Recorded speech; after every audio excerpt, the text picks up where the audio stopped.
नमस्कार, मी पंजाब डक। आज आहे 29 मे 2025 आणि मी आता आहे माझ्या गावाजवळ आणि ह्या आमच्या गावाजवळ बघा कसा पाऊस पडलेला आहे। म्हणजे जवळपास 250 मिलीमीटर पावसाची आतापर्यंत नोंद झाली। इतका पाऊस म्हणजे पावसाळ्यात दरवर्षी पावसाळ्यात अर्धा पडतो आणि या ठिकाणी पाहू शकता म्हणजे वापसा होणं तर शक्यच नाही। आणि या ठिकाणी आपल्या महाराष्ट्राच्या शेतकऱ्याला एक आनंदाची बातमी देणार आहे, कारण की इतका पाऊस पडायला मग हे बंद कधी होणार आहे। जर राज्यातल्या शेतकऱ्याला सांगू इच्छितो, आज आहे 29 मे 2025, आणखी 30 तारखेपर्यंत राज्यात भाग बदलत पाऊस पडणार आहे। पण सर्वांसाठी आनंदाची बातमी, 31 मे पासून ते 5 जून पर्यंत ज्याचं शेत तयार असेल तुम्ही लागवडी करू शकता, पेरणी करायची करू शकता।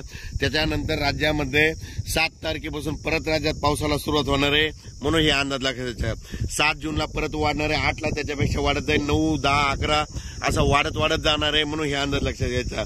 ज्यांचं शेत वापसा असेल तर तुम्ही तुमचं जमिनीची ओल पाहून पेरणी करू शकता। लागवड करायची तर सरकी कापसाची लागवड असेल तर बियाणाला टोचून लावू शकता, कारण की टोचून लावल्याच्या नंतर जरी पाऊस नाही पडला तर ती सरकी उगवते, कापूस निघतो, म्हणून हे लक्षात येतात। पण राज्यात मात्र 31 मेला म्हणजे बघा तुम्ही उद्या 30 मे पासून राज्यात वारं सुटायला सुरुवात होईल।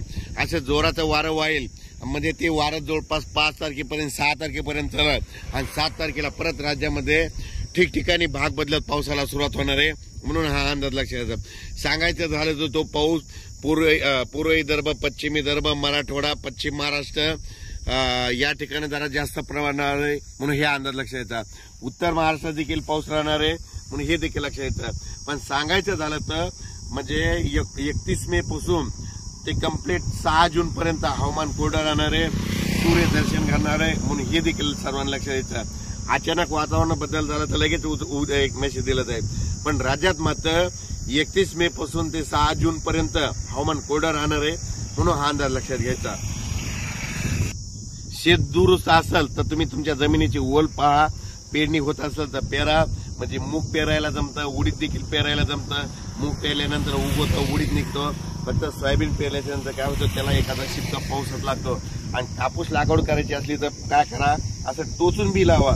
टोचून बी लावल्याच्या नंतर पाऊस जरी नाही पडला तर ते कापूस निघतो, म्हणून हे लक्षात यायचं। अचानक वातावरण बदल झालं तर उद्या लगेच एक मेसेज दिला जाईल। धन्यवाद।